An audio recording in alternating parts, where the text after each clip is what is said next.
Hey, what's up, everybody? This is your boy, the dope ass dude, and I am so excited to be here on tonight. We have a great show that is planned for you all tonight, and again, I am so excited about our guests and everything that we're going to be talking about on tonight because he has a lot of nuggets he's going to be sharing with you about his experiences, his life, and then things that can benefit you moving forward. So, of course, you already know if you're not subscribed to the YouTube channel, if you don't mind stopping right now, going ahead, click on that subscribe button. And while you're clicking on the subscribe button, click on notifications so you can be notified of anything that is loaded here to the channel. So click on the notification button. And while you're there, go ahead and click on that like button so we'll get that taken care of. And if you are not following me on TikTok and Instagram, please go out and follow me there. You can follow me at the Dope As Dude podcast on both. So make sure you do that. And then lastly, if you're on the go and you don't get a chance to listen to each podcast on Mondays, you can always go back and listen to it on Apple, TikTok, Apple, Google Podcasts, Spotify, and iHeart Radio. So you can always go and listen to the podcast on the go.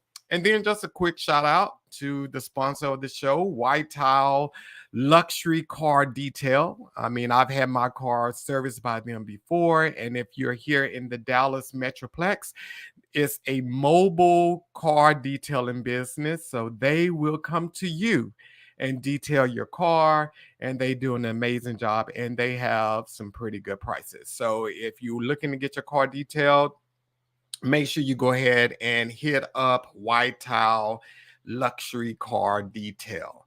So I'm super excited about the guest on tonight, Wayne, Andre Mundell, and how I came across this guy. I was up one night and, of course, Instagram has all of the algorithms and they put this guy on my timeline. And I came across one of his videos and he was talking about when he was divorced back in 2018.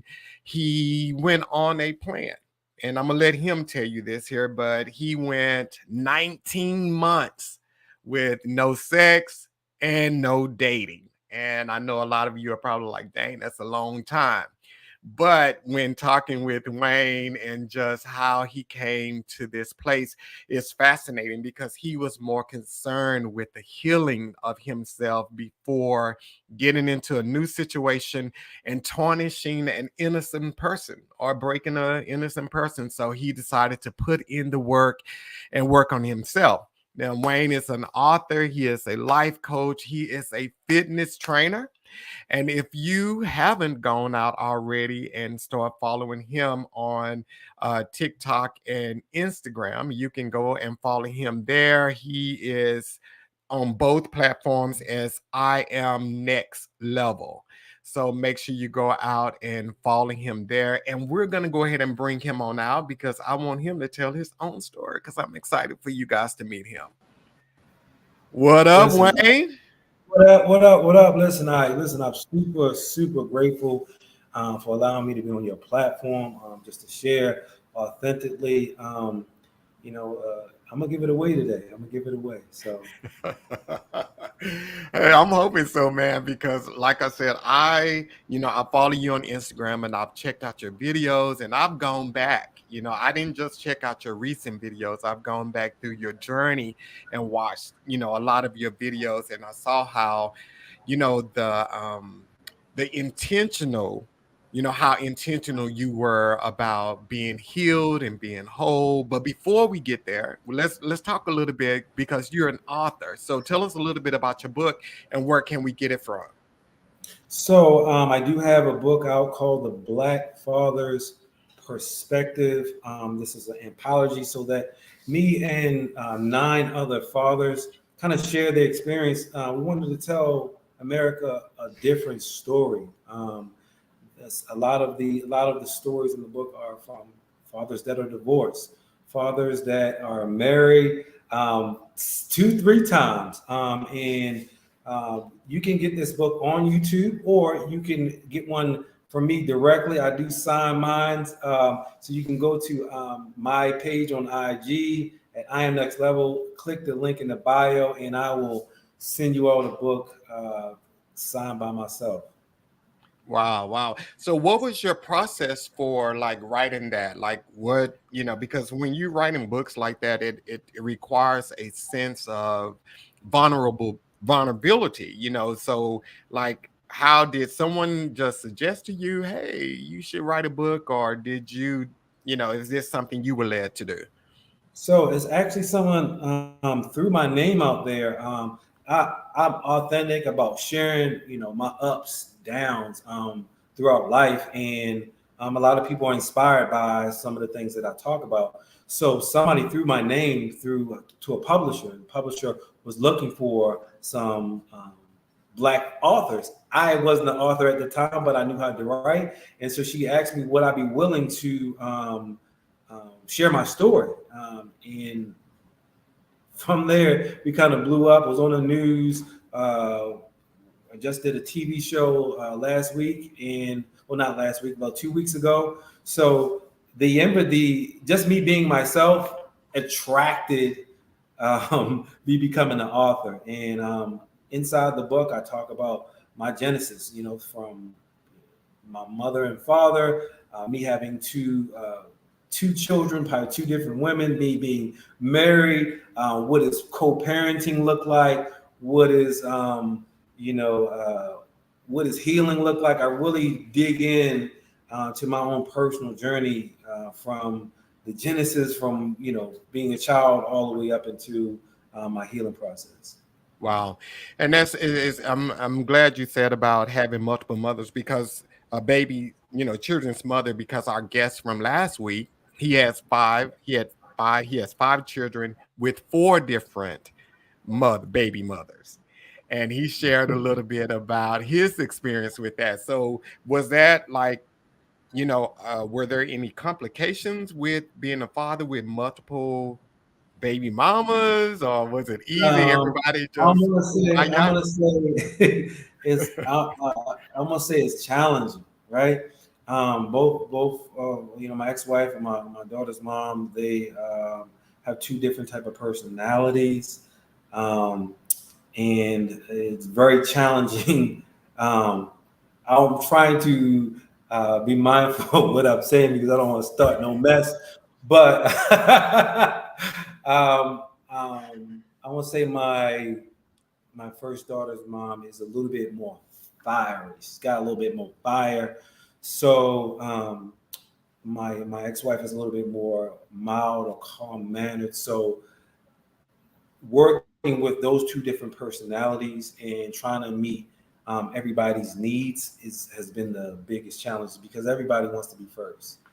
Everybody wants to be first, and nobody wants to be told no. So that being able to communicate that and try to keep the peace is a ongoing process.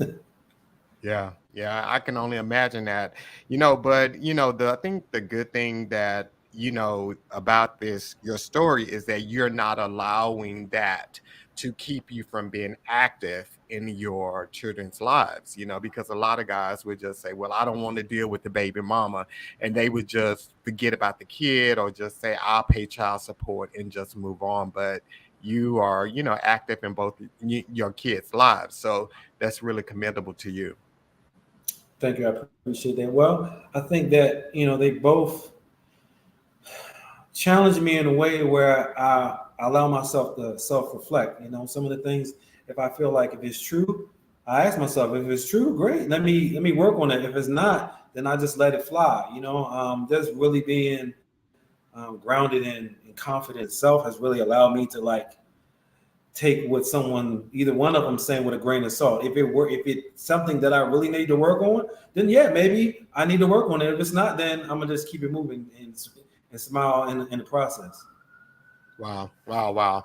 Okay, so let's talk about because the thing that drew me to you, like I said, was one of the first videos I saw was when you said that you went and you didn't date or have sex for 19 months. So let's talk about your dating after divorce experience. Like, how was that for you?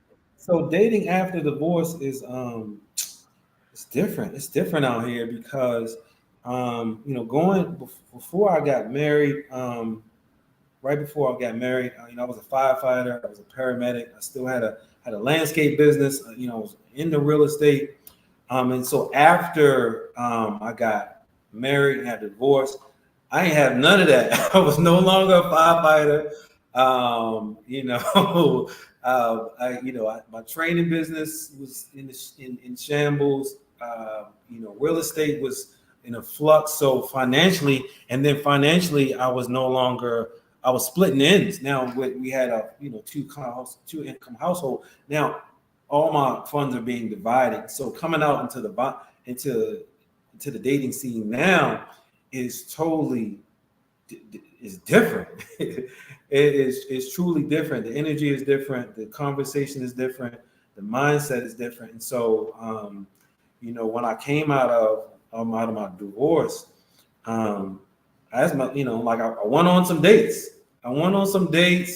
And if I want to be transparent, I end up sleeping with a couple of my friends. Like these are people that I've never like. There's never been like, was really a friendship, and like I'm talking about like in a matter of a week, I slept with maybe like 3 or 4 of my friends, just hanging out. And so from that point, I said like this was at the end of 2018, and I was like, man, like, do I really want to be like this? Like, is this it for me? Like, is this all I'm going to be doing?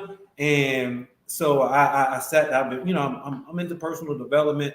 A lot of my client base are women. So I was like, how is this going to affect my character? I have 2 daughters. So I said, I'm going to sit myself down. I'm going to set myself down for 30 days.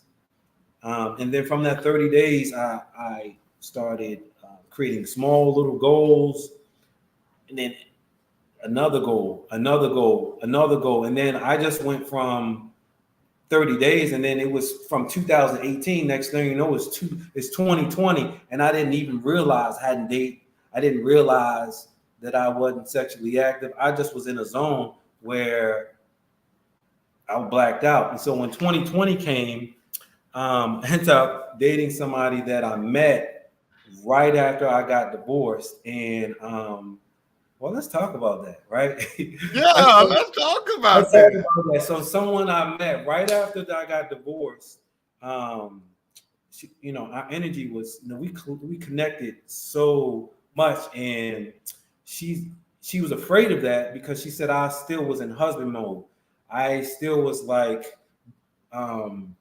she appreciated it, but she said that she didn't want to get hurt. And like I had, we went out on a date. I planned like this picnic. She said that she'd never been on a picnic. She'd never been out. So I said that I'm gonna schedule a picnic for her. So I found out when the sun was going to set. I found a flower garden. What just happened? All right, flower garden, and she was like, "I gotta take you home right now," and but we were at a point where she was an entrepreneur. She was given 100% of her business, and she found herself wanting to see me every day. And she ended up ghosting me. And I didn't know what happened. So I saw her again, and after I came out of whilst I was thinking about dating, and we talked, and she was like, I'm sorry I ghosted you, because she was like, I couldn't date you and run my business. She was like, I felt myself like losing customers. I felt myself thinking about you. I felt myself, and she was like, I know you was just fresh out of getting married, and I didn't want to be your rebound. So she said that was the reason why she ghosted me. So then 2020, we kind of roll into the COVID. So that kind of like put a halt on me dating again. Yeah. Yeah, and one thing I do say this about the young lady or the lady that you dated right after your divorce. It is commendable to her that she realized she would be a rebound, and she knew that maybe, hey, I'm too good to be a rebound, Right. or she saw the end before it even happened. So that's like really really good, because it's funny, when people get out of relationships, because I'm big on do not get in a rebound relationship. I think everybody should take proper amount of time to heal before they get into it. But the saying is the best way to get over somebody is on top of somebody or up under Underneath somebody. So that's the saying, but the only thing is that don't always work. That it don't just always work. it's just something. For me, I feel like it just covers up some mess, right? And so like that's one of the reasons why I decided to sit myself down, because there was I end up these are I end up dating or having flings with people that I really genuinely cared about, and it tarnished the relationship. Like that relationship is forever changed, and these are people that I thought I saw they were my friends. So I didn't want to take hurt. I didn't want to take that energy into another relationship, especially after you know um, you know, the friend of my friend of mine ghosted me. I said, like this is not it. I don't want to do that to me, but I didn't want to like do that to somebody else. So it really got me to a space of awareness, like like I started studying love languages. I started studying mutation of sexual energy. I started studying semen retention. I started studying all of these different things that took me on a journey where things that I thought I knew about myself, I really didn't even know myself. So I'm grateful that I had those experiences, because it really made me go from outward to inner, if that makes sense. Yeah. And I mean, I'm loving this conversation because you're saying so many great things. Because one thing that I think people do not understand, after any type of relationship with anybody, when you come out of it, you're different than who you went into that relationship, whether it ended good or bad. In some way, you are a little bit different than what you are. And most people don't want to take the time to get to know them, and especially if the relationship ended badly, they just want to distract themselves from the hurt, the disappointment of the relationship, and they never really take an opportunity to work through their ish. So I mean, dude, I admire you for that. I really do. So yeah, and a lot of people started to see my journey. That's where the video came about. I had a lot of people reaching out and asking me, like, man, I see the way that you're moving, guys, girls, asking me, what, how you're moving is like awesome. What did you do? So I said, I made a little video. I had no idea it was gonna go viral. Like, because when I put it up, I like almost took it right back down because there was a little typo in the in it, and I was like, oh, I'm gonna type it down, but it had already gone viral on TikTok. It's got like a 1.2 million views on Facebook. It's got about 4 million views, and it's been shared like all over different platforms.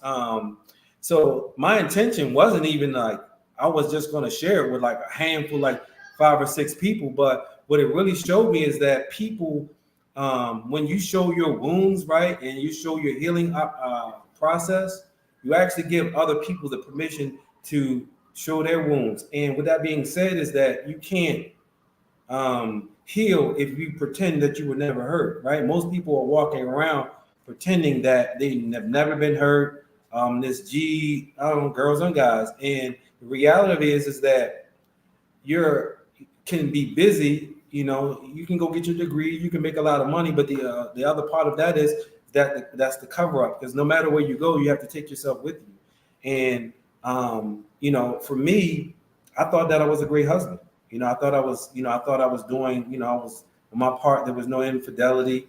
There was no abuse. I felt like I was doing everything that I could to be a good father and husband. And so that was, people was like, well, what hurt you? What really hurt me is the fact that I feel like I gave it my all, and I felt like I was doing everything that I could to make a marriage work. And just the reality of it is I just never saw myself not being a husband. I felt like, I had already saw myself, 10, 20, 30 years now. So that's what I needed to heal from, right? I needed to, and I didn't want, and how me and my ex-wife got divorced, she asked me for a divorce on the day before our anniversary. I don't think I never shared that. I haven't told anybody that. So I had the level of hurt that I was shocked, and the level of hurt that I had, I really wanted to just run the streets. I would like that. I really wanted to, right? But I got a sense of peace when I just self-reflect. I didn't feel like I did anything wrong. I didn't feel like I did, we tried to do, we tried to make a situation work that probably shouldn't have started in the first place. I mean, if I could start the genesis of our relationship, I can go ahead and share that. But my ex-wife is like one of my friend's sister, and one of my friends, he's an athlete, fit body guy, and I was training him. He's always been a slim guy, and he came back to Baltimore from California, and he started training me. He's never been able to gain weight, so I put him on this intense program. He looked the best he'd ever looked. And his sister, which is my ex-wife, said, like, you look amazing. Like, what are you doing? And she's like, I'm training with Wayne. And he comes up and he says, my sister is like into you. And I was like, bruh, like, I got a 1-year-old, like, that's your sister. No, like, absolutely not. And how we got involved, almost like, it still amazes me because I have like a no fraternizing policy. So she hires me as her trainer. So my ex-wife hires me as her trainer, and I end up training her, and she says, well, puts it out there that dating, and I was like, well, I don't date my clients, and so she fired me. She fired me, and but even still, I was transitioning out of, I have a fresh, I had a 1-year-old, like, just had a 1-year-old. My previous daughter mom, we just kind of went off on bad terms, so I wasn't really interested in dating anybody. I just wanted to like start fresh, start over. But my ex-wife is a therapist, and so she ended up like talking to me, like we ended up talking a lot, and we ended up start hanging out. Then it just turned into something in a matter of like that, and then one night of like unprotected relation. I think we started dating in September. By November, she was pregnant. So, so November she's pregnant. Then I think she already has a son, and so the conversation was about having another baby out of wedlock. My wife, she has a PhD. She's it just doesn't look good as a professional to be having another baby with and not married. And so we had that conversation. Now, I would have married her, right? But I wouldn't have married her that fast, right? But but I also had my own junk. I didn't want to have another baby out of wedlock either. So I'm not saying like she muscled me into having Right. to get married. I personally just didn't want to have another baby's mother. I wanted to. So she was an amazing woman. I was a firefighter, paramedic. I had my own business. real estate. So on paper, it made sense. Like we were the couples goals per se. This doctor, and then this firefighter, paramedic, investor. So on paper, it looked good, but the reality is both of us came out of broken situations. Both of us was really looking for saviors per se. Both of us came out of relationships where we needed healing. So I believe that what attracted us both was our brokenness. Our brokenness attracted us, and so we tried to like fix a beautiful miracle with something that was on paper that looked great. And so and so in 9 months, well, not 11 months, we had dated, got pregnant, got engaged, got married. And then I was like, well, you can go ahead and start your own business. So you can be a stay-at-home mom. So I took that on. And the reality of it is I didn't know how heavy that was going to be, because I also had a 1-year-old. She had a son, which was 6. We have a new baby.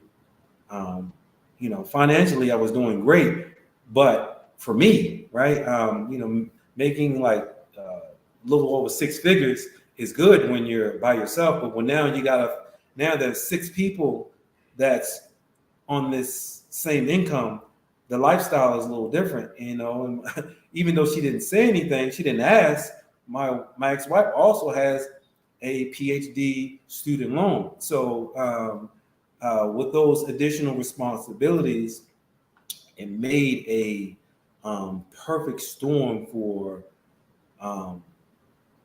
strife, if I want to say that, right? So, but I feel like I gave it my all. I ended up having to leave my job as a firefighter. I cashed out my 401k to kind of like support her business, to support us at the time. And so when we got to a place where, she didn't want to do this anymore, I was a little bit shocked. I wanted to keep going.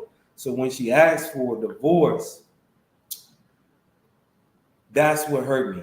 That's what, because I feel like gave everything that I could. I felt like I was doing everything that I could.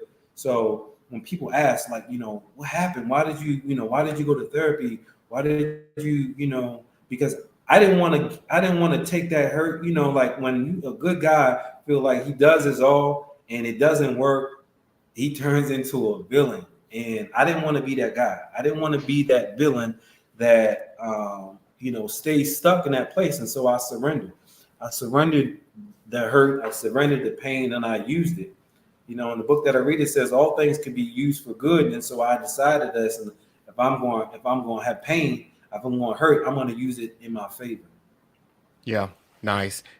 And I mean, again, it's commendable that you realized that you weren't in a place right after your divorce, even though you tried to date that one young lady. And one thing I always tell people this here, the good ones always come when you're in your bad spot. Right? The good ones always come right then when you're not ready for it and you damaged goods. That's when you meet the best people. And fortunately, that young lady realized, hey, I'm one of those good people, and he's kind of not, in this good Yeah, spot. she So knew. She knew, because it was so fresh, and I know I probably talked about it a lot, so like I just couldn't understand like how I just still I couldn't understand. So I know when we talked again later on, she just was like, yeah, I would have lost my business messing with you. Like, you're a great guy, but you was fresh out and you were just going to hurt me. So she ghosted me, which nice. we're good friends. We're still good friends. So If she watching tonight, kudos to you. Put them running shoes on, son. Yeah, she got to get them coins instead of the So we have a question for you. So Willie asked, how long should one wait after the breakup before dating? I'm assuming. I would say, I'm not saying go 19 months, right? I'm not saying that, but I think that you should give yourself a season of separation. Most of the time, especially if you're, you're somebody that's dives into a relationship, you're giving, you're pouring out. So I would say 90 days to kind of figure out who you are, because some of the things that you liked, you might have liked 5 or 6 relationships ago. You might have liked it in the last relationship. You don't know who you are anymore. And then, if you study any type of psychology, you're going to go through a stages of grief. Like, stages of grief kind of teaches you, like, when somebody passes away, you lose a piece of your identity, right? And so you're going to have, anger. You're going to have disbelief. You're going to have that bargaining season. So, and those ranges of emotions are going to flow. You might come to acceptance and then come back to anger. You might, so that flow of energy, I would say 90 days, give yourself 90 days, because chances are most of your life, you've done things the way you've always done it. And right now, that's a season to try something new with you, right? Like, you might have dated somebody that's into, like, I don't know, comics or Avengers or whatever. And so if you're that type of person, you get involved in what that person's involved in. And so, like, taking about a good 90 days to, like, self-reflect, like, what do I like? And, do I still like that? Do I still like doing that? And then it's also a good time to, like, look at your money situation. For me personally, like, one of the factors with dating is it's a money conversation. Am I financially in a place to date the way I wanted to date? Right. And if you're not, a good hard 90 days of getting your money right, you're going to feel a little bit different.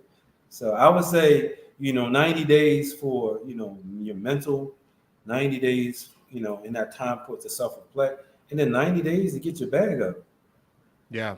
And I love how you said the grieving process, because that's something that a lot of people don't recognize they need to go through with the relationship. And especially if it's a long term relationship, like, you have to really go through that grieving process. And that person, like, really is, you feel like they died, because, like you said, you have to release them out of your life and all of that other kind of stuff. So sometimes it may even take longer than 90 It days. might take longer than 90 days, but I would say give yourself at least 90 days to, like, figure it out, get it out your system. Even, I hate to say it like this, but even you go through, a 12-step program with alcohol or something, like, you got to get that thing out your system. You got to get that relationship out of your system for, like, 12 weeks, 90 days. So you can, get to know you. Yep. Get to know you, get to know you. And I think that's what a lot of people never do. They never get to know themselves, where they are at that phase in their life and so forth. And they just jump into another relationship, taking baggage from one relationship to the next relationship. So, yeah. Wow, wow, wow. So let's talk about the manifesting your life partner. Like, how did you, like, what does that mean? What does manifesting your life partner mean? So I like to I throw that term out there, but the reality of it is the manifestation of your life partner is truly a manifestation of self, right? You're going to attract levels of who you are. Most of the people are looking for somebody, but if I'm looking for a person and haven't developed the skills, I haven't developed the mannerisms, I haven't developed the behavior, even the person that I want, even if they come into my life, I don't even have the capacity to hold for them, to keep them. So manifesting a life partner for me is one, I wrote out what do I want, right? And then who do I need to become to attract that type of person in my life? Just like, for example, if I say I want $1 million business, right? I have to have the $1 million skills in order. Not only if I got it, I can keep it. There's plenty of people that got $1 million that don't have it. Why? Because they don't have skills of a millionaire, right? And so like if I'm looking to attract a certain kind of person into my life, right, that person already exists.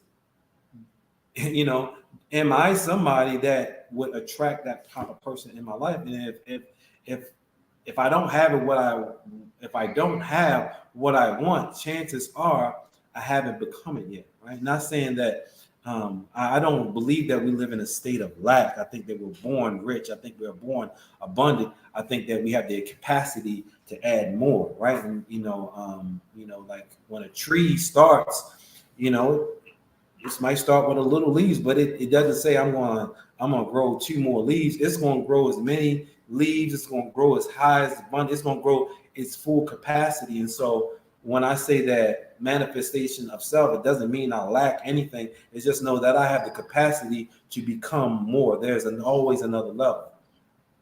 Wow. And then I mean, and Wayne, so maybe you can talk about this a little bit because I think because I think there's a difference in who's attracted to you and who you're attracting. And a Yeah. lot of times people, when if you're a beautiful woman or a good looking guy, anybody is going to see the outer shell of you and may find it attractive and shoot their shot. It doesn't mean that you're attracting them. They Mm-hmm. just find you Attractive. attractive. Yeah. Yeah, they just find you attractive. And I think that's where a lot of people get it mixed up because women always say, well, I keep attracting these bad guys. And it's not so much that maybe you're attracting them, they probably just think you're attractive and they are approaching you. But the problem is, are you entertaining them? Yeah. After you understand, that's where I think people get a little bit confused. So talk about that, attracting people. So I think that like you said, I think that people allow their preferences. They put their preferences before their non-negotiables, right? I believe that we all have certain goals, right? But we also should have a certain level of standards. And so many people are reaching for goals, but having no standard, right? And so, like for example, somebody could check off all the boxes for their preferences, right? But when you pull those, oh, it's a beautiful shell, right? For example, in real estate, I can go put siding up on the house. That's a beautiful, I can go paint the house. I can put a new door in it. But if I go inside, how's the plumbing? How's the electrical? And so somebody can easily paint up how they look, how they dress, how they move. But what is their personality like?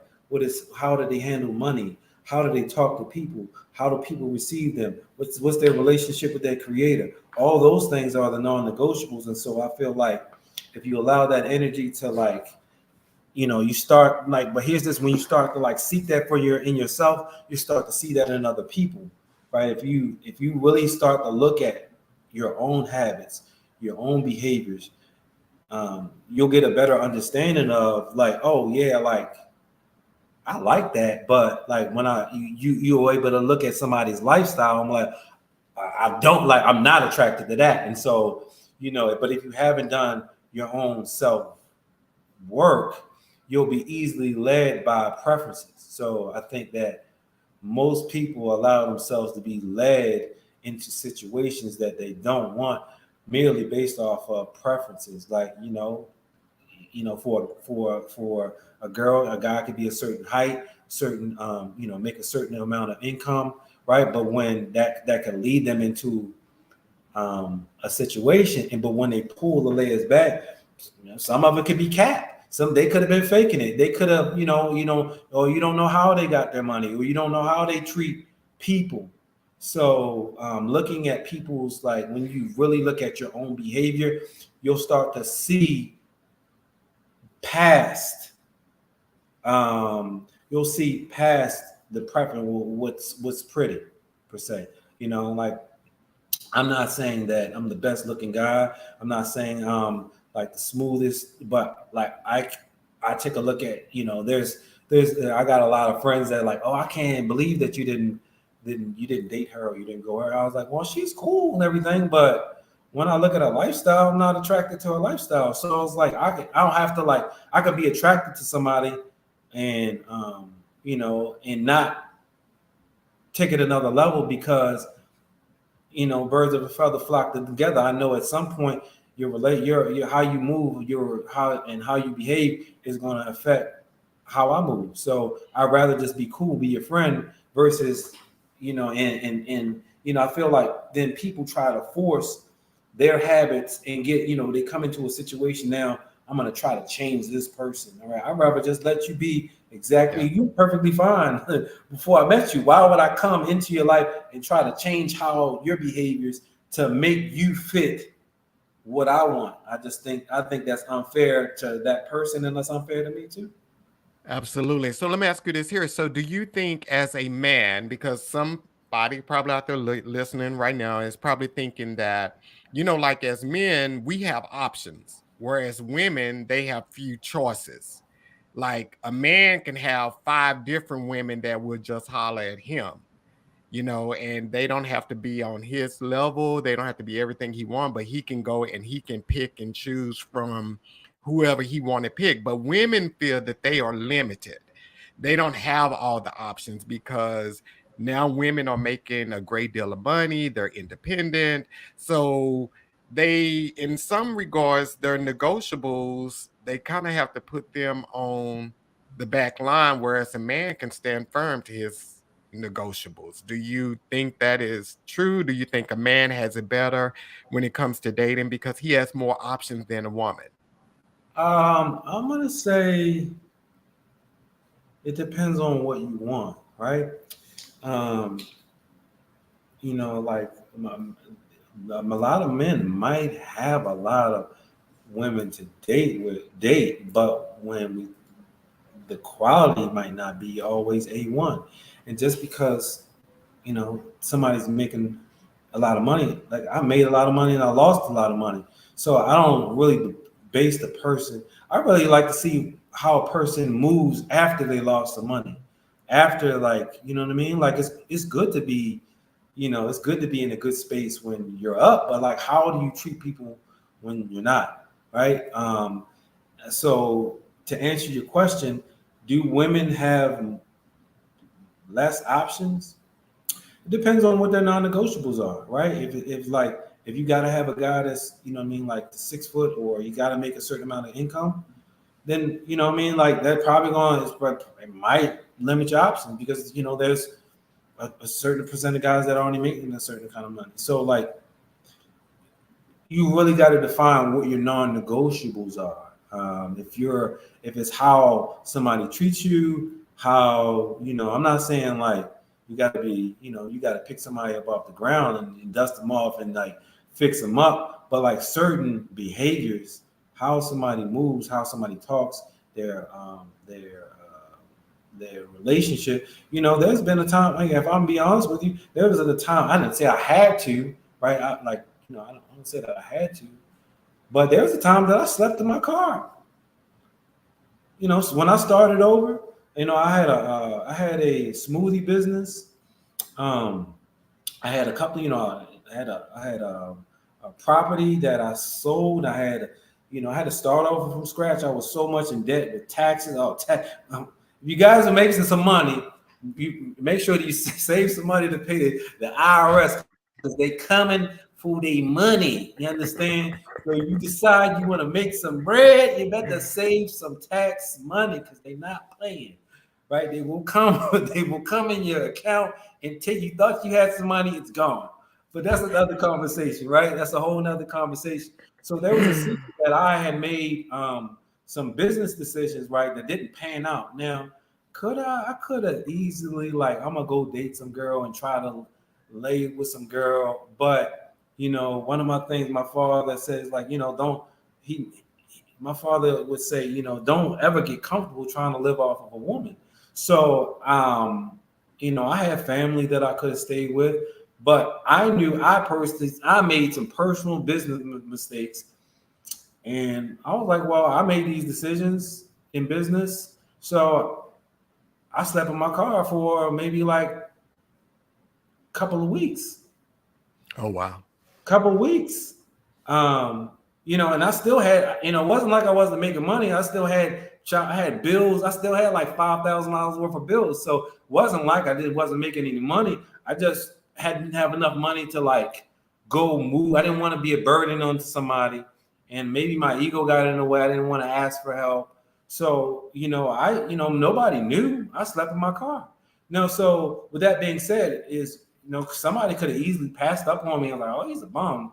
He's living in his car, blah, blah, blah. But I knew that I wasn't going to stay there. Obviously, my situation is significantly changed. I already knew that I wasn't going to stay there. But the reality is money is going to come and go. Like, how a person, like, non-negotiable is like, what kind of person is that person with or without the money? Like, I'm gonna be a certain type of person where if I've got $1 million or I got $100.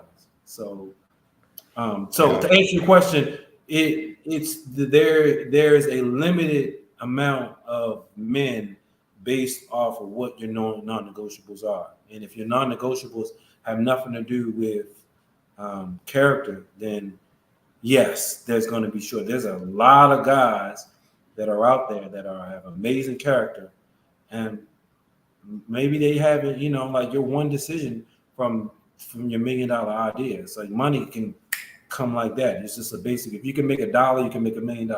It's the same process. Yeah. Wow. So I'm gonna pose a question to the viewers, ladies that are out there. Do you ladies feel you have to settle for less than what you want in dating now? Or is there a sea full of men that possess everything you want? So ladies, drop us a comment. So Wayne, I'm gonna ask you this here. With manifesting the manifestation of your life partner, how much is social media impacting that now? Because we see the pictures on social media. Everybody want that beautiful home where you taking it out, you going out to get your mail out the mailbox, and your garage is open, and you got a G-Wagon, and maybe a Bentley sitting next to it. We want that lifestyle. So how is social media impacting people's realistic views of finding a partner now? Is this, how does social media impact I think that it plays a huge part because most people only show their wins.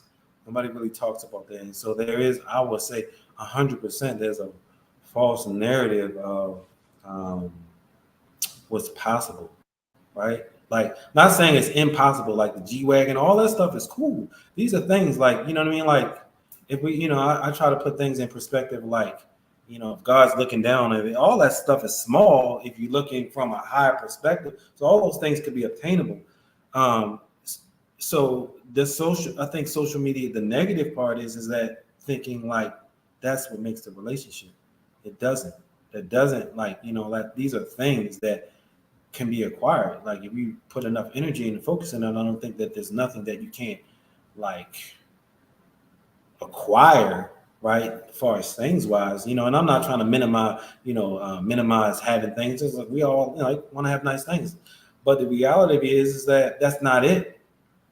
Like, and like creating that, like there's these, creating that story where everything's perfect and everything's like, ideal. If your life is not really like that, I think it's a false sense of reality, because there's going to be plenty of times that's not what's real. So I always, what I suggest is that, what I pay attention to is I write my vision and I look at my vision and I see it and I feed it every day. Now, I might look left or right for inspiration, but I don't look at somebody's situation and say, I want that. Really, I want what God has for me, right? And so if that, whatever they got is great, right? You know what I mean? Like, God, if you gave them that, listen, perfect. Listen, if you gave them that and that's what their life is for real, cool. I don't want that. What I do want is I want what I desire. That's possible for them. Listen, what on my piece of paper, what I got written down, that's possible for me. So I look left or right for inspiration and seeing that it's possible. and using my daily life to create it. I feel like what people mainly miss about the manifestation process is how you live every single day. How you live is basically like if I want to manifest, $30 on my table. If I guarantee if I put $1 on my counter every single day, I make a habit. I'm doing that it's not a miracle. There's $30 at 30 days. And it's not like, oh wow, how did this happen? So I think that people have this misconception of manifestation. They say faith without works is dead. Like you just got a vision board, but you don't apply nothing to your life. You're delusional. You have to put some work behind, right, in order to you got to see it. Obviously, I think seeing it first is the genesis, right, the idea, the concept. But to manifest that concept, right, this the computer, this phone, right, it started out as a concept or an idea, but that's to inspire you. But you have to then go get the technology. You got to go do the skill. You got to do the thing that bring that what started in the mind into the physical. So if you have this concept of this person that you want to keep in you, not just get them, right? Because anybody, you can get a nice, I can get a nice girl, but do I have the habits to keep her, right? And so many people, might get a person that they want, but if they don't have the habits to keep them, it's going to take wings. And it is so interesting that you say that because I have a friend and she's wanting to date, and the thing is, and I just told her this like last week, she has no problem attracting men. She can find a man like easy and get into these relationships, but for whatever reason, these men eventually leave. And she's never looked inwardly to find out like why are they leaving? Why are they leaving? Because she at first she was like, well, I can't find a good man. No, you finding good men all the time. You every 3 months you're in a new relationship. But it's like, why aren't they staying? That and she's never asked herself that. So, like I look at situations, right? So one of the things that I read this in the compound effect is 100/0, right? Taking 100% accountability and making zero excuses, right? And what that does, right? Most people prefer to say it's that person's fault, or they did this wrong, or this person. Well, that basically leaves you as a victim, right? Because there's somewhere in your life you're going to meet a person with those type of behaviors, with those type of mannerisms, with that behavior, whether it's friends, business, or whatever have you, right? And you're going to get the same result. So asking yourself, okay, what can I do differently? Even if you didn't do anything wrong, now that creates the way out of no way. Now that creates the space for you to do something different. If you say, is this person fault, blah, blah, blah, and you don't say, what could I do differently? You're going to be victimized by that same situation every last time. So there's been things that, like, I don't feel like I did anything wrong, but especially if I talk about divorce, I'm like, I don't think I did anything wrong. But when I take time to self-reflect, I was like, you know what? Maybe I didn't know how to speak her love language, right? Maybe I was trying to love her the way I give love. And then I really started studying the 5 love languages. Like, oh, what? You know what? I was doing, acts, and her love language is this. So, but if I never asked that question, if I felt like I did everything right, I would have never asked those questions. So what that did was prepare me better for the next situation. If you go into the next season and you don't ask yourself, what could you have done differently? Guess what? You're going to just attract the same type of person in a different body. You know what I'm saying? The same type of habits. When you ask yourself, what could I do differently? Now, like, you're no longer a victim to that kind of person, or not saying that kind of person, to that type of behavior, because now you're removed. like you're a victor. Does that make sense? Yes, it makes perfect sense. And I mean, you said something that I hope everyone has listened to when you just said that we love people how we want to be loved or how we want to give love, but we never ask people, how do you want to be loved? Like, and if you're not going to learn the love languages, you have to pay attention to what works for that person, opposed to just saying, oh, well, I love to cook for them and that's worked for my previous boyfriend, but that may not be this new person's thing. That Right. may not be that thing, but we never ask people, how can I love you, or how should I love you to make you happy? We just love them however we want to love them, and they have to take it. Exactly. So that and that's the beauty of self-reflection. When you don't ask those questions, it's inevitable. You're going to be stuck in the paradigm where you continuously repeat the same thing over and over and over and over again because you didn't take a season or a time to self-reflect. So, what are your top 3 tips when manifesting your life partner? What are the top 3 things people should do? Top 10 thing is one, you want to create a GPS, right? If I say, hey, listen, I want to. So most people are like, I want somebody tall. I want somebody. Those are very vague things. I be specific, right? Write the vision, make it plain means be specific, right? If I say I wanted to go down south, do I want to go to Georgia? Do I want to go to Florida? No, I'm going to put specific coordinates so I end up in where exactly I want to be. So I would say first, write in detail. What is it that you want, right? Be clear, right? And you want to see it, right? How do you get clear? You get clear, in the word clear is ear. You get clear with your eyes and ears. So you write it and you say it. So you hear it. So now you're aware. Now your awareness shifts, right? So like, most people only talk about what they don't want.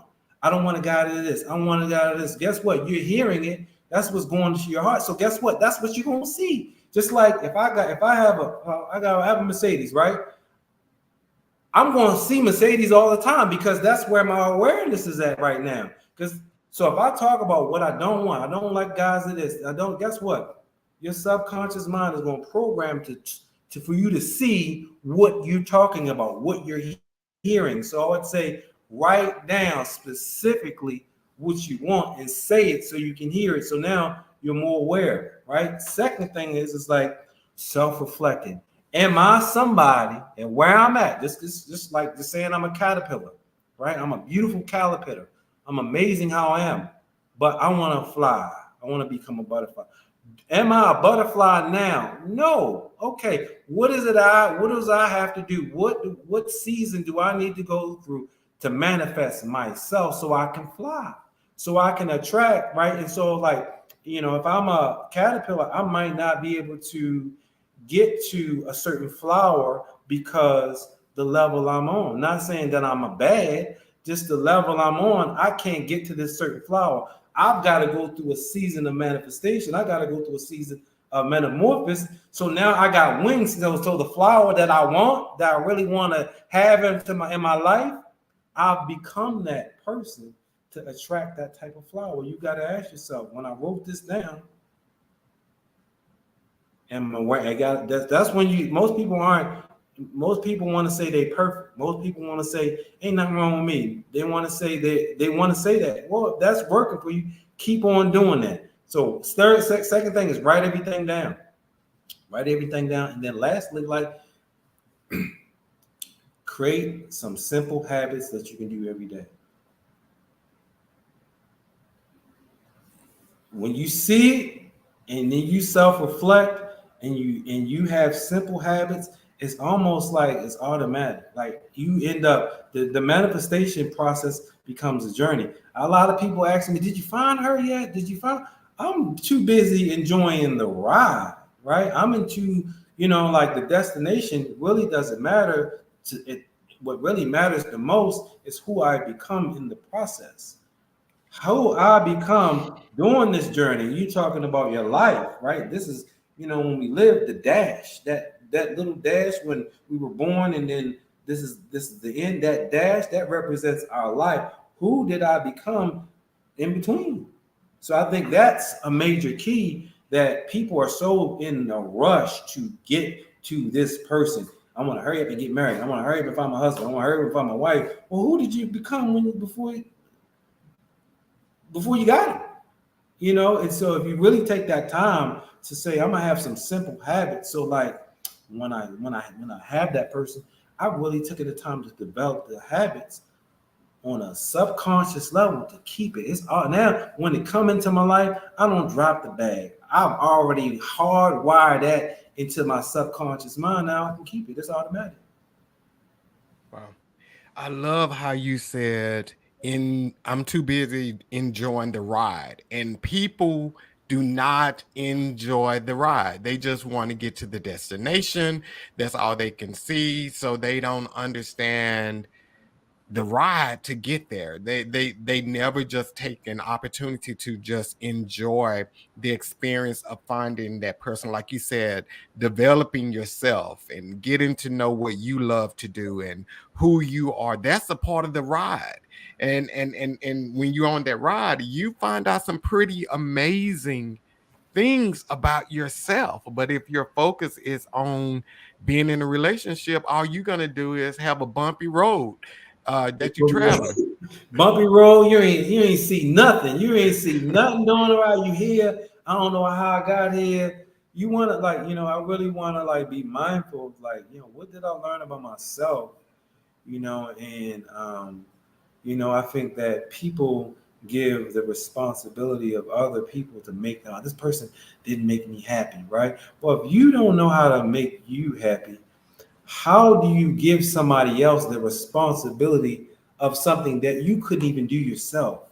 So imagine saying like, "Oh, I need you to wash me up," but you've never washed yourself up, right? That would sound crazy. You don't know how to bring joy from within yourself. Now you give somebody else that task that you don't even know how to do. So that journey, right, now gives you the space to always, even when you meet somebody, you're not coming from a place of lack. You're not looking for somebody to make you happy. It's almost like having a Sunday. This person now comes, you're already coming as a treat. Now they can come and put a cherry on top, they can put some sprinkles on it, but you already come complete. I think many people are coming to a relationship wanting the person to make the sundae. They want somebody to be the ice cream, the sprinkles, all that, so they can get a level of satisfaction that they haven't been even been able to do for themselves. Wow. I love that. I love that. I love that. So, Wayne, what does healing feels like? Because I think a lot of times we come out of a situation. I know this is the last question because man, time has just gone by so quick here. So what does, for those people out there, and this goes back to the question that Willie asked, like, how long should a person wait before they date? So, what does healed feel like? Or is there like a place of complete healing? Do you ever get to a place where you've completely healed? So I'm gonna give a couple of scenarios, right? So especially we can use this. I like to use parables. I like to use similes. So for example, we're gonna compare dating and healing to maybe I tore my ACL, right? I tore my ACL. I got to go through a season of rehabilitation. I got to go through a season of therapy. But even when I come out of that season of therapy, it's still going to be weak, right? It's still going to be susceptible. Many people think that healing is going to be like this soft, gentle place. Healing is going to the place that you don't want to go, the thing that you fear, the thing that you doubt, the thing that you avoided. That actually fear is actually the place that hurts. If you ever had an injury, right? Rehab hurt, right? And so as you're going through this healing process, you're wondering why am I still hurting? Guess what? If you broke your arm today, I guarantee you, if it's in the cast, while it's in the healing process, it's still gonna hurt, right? And when you come out of that cast, it's gonna be a little thin. It's gonna be a little bit weak. So as you're going through your dating process, right now, that's when you start to develop the strength. You start to you can't, like, if I'm playing basketball, when I first start shooting, it might be weak. I might not have the same stroke, but I gotta keep shooting in order to get strength. Most people feel like that little bit of weakness, and then they go high, and like, I'm not ready. You gotta go test it, and then in that test, then that's when you find out, hey, maybe I need to work on this a little bit more. I think that if you come out of a healing process and the same thing, the same way, hurt you the same, you didn't do no healing. All you did was cover up. All you did was hide. If the same thing triggers you the same way before you went through the healing process, you didn't do any healing. All you did was hide. So I would say, when something triggers you, when you go out of dating, that's a great place to ask yourself why. Don't be mad at this person. This person can be brand new. You don't know. Why am I letting this brand new person trigger me? Triggers basically is like a scab to something deeper. You should peel that scab back and ask what's deep, what's below this hurt, and you might find out that might go all the way back to your 8-year-old self. That hurt might go back to something that happened to you when you were 17. That might go back to something that happened when you were 9, right? So like, that hurt that trigger is a great place to self-reflect and saying, like, why does that bother me, right? And if it doesn't, right? And this is a great place if the same thing happens to you and you don't feel no kind of way of it, that's when I would say that you really kind of dug into that thing. Does that make sense? Yep. It makes perfect sense. Makes perfect sense. So when that wound is touched and it don't sting, or it's gonna sting. Listen, it's gotta sting, right? That's like, it's gonna hurt, right? When you it might be weak, but you gotta keep going. You still gotta test it out to see if it's working, and then you'll find out. You're like, you know what? I'm back. And the thing, and when you, like, certain things that used to bother me, certain triggers, I'll think it's funny. And it's not that I'm making light of it, but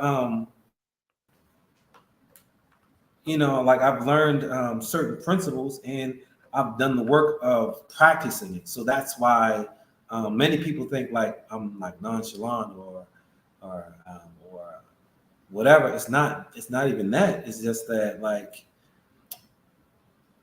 once you go through stuff, certain things just don't bother you anymore. It doesn't, I mean, if I feel like this same thing hurts me again, then I really didn't do any healing. Mm-hmm. Yeah. Wow. Well, Wayne, man, this has been like amazing tonight, dude. Like amazing. I mean, it's so good. I mean, for real. I mean, we gone past the hour already. This is up to you. I respect your show. I keep the integrity of the show. If you want to keep it going, I didn't schedule anything. I wasn't sure how long we was going to be on.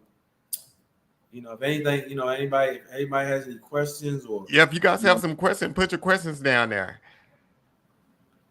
Let's see, Denise is saying something here.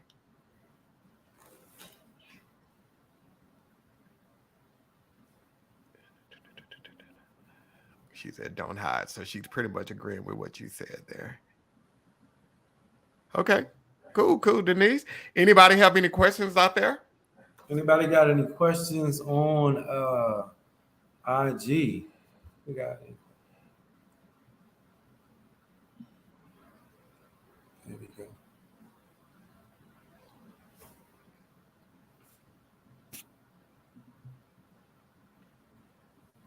So while we wait on some questions, so Wayne, so tell us, so they can get your book on Amazon, and I know you have a new book coming out in July sometime. Yes. The manifestation, manifestation.